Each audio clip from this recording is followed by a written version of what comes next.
And welcome back to This Week in Connecticut. We're joined once again by Governor Ned Lamont. We're going to talk about some fun things. First of all, I want to talk a little bit about, you have some big news in your family. You're going to become a grandfather. How do you feel about that? I love it. Emily and Donnie are pregnant, and looks like sometime in early June. I was the last one to find out, which is probably appropriate. They just moved to Old Greenwich, Connecticut, and we're thrilled. And Donnie is very happy that Annie doesn't have to say, any news for me, Donnie? I got that from yes, my parents as well. What do you want to be called by the child? Wow. Have you thought about that, your nickname?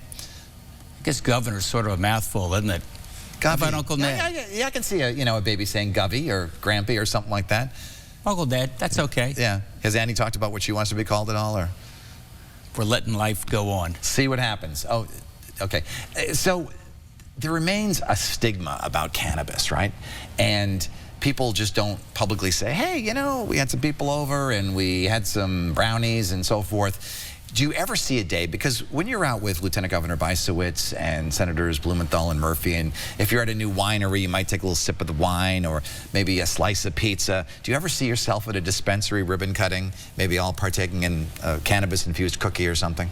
I doubt it. But remember 3 years ago, we thought it was going to be like one big scene from Woodstock or Cheech and Chong. And I think it's really sort of a regulated market. Maybe a few guys my age going in, trying to get something to help them get to sleep at night. It's very different than what we had anticipated. I think the rollout's been pretty good.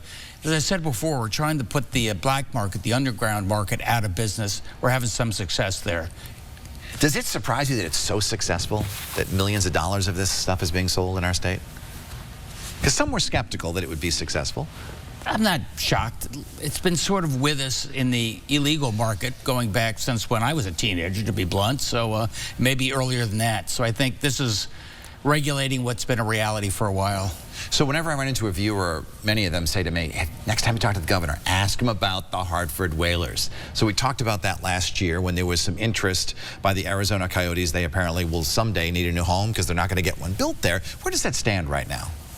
I'd say it's on pause. I do see that Bob Marley's movie is opening up. That's going to be Bob Marley and the Hartford Whalers, if I can sell it right. But right now, I think Gary Bettman, the NHL, would like to keep a team in the Southwest or the West as opposed to another team in the Northeast. We gave it a pretty good push, as you maybe remember. Is it dead, do you think? No, it's never dead. We always stay there. We had a group that was ready to buy a team, pay a premium for it. We were ready to do the XL Center.